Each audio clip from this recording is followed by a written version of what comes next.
கடக்கோழி என கொத்தி திங்கிற படுபாவி ஆத்தி அடியாத்தி என சுத்த வைக்கிற சுதியத்தி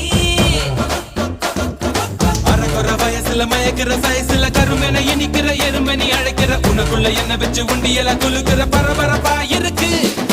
சிலனோட சிரிப்புல சிறையில அடக்கிற தின தின மனசுல கலவரம் நடத்துற முடி முதல் அடிவரை தினசா மிரட்டுற கிழக்கிழப்பா இருக்கு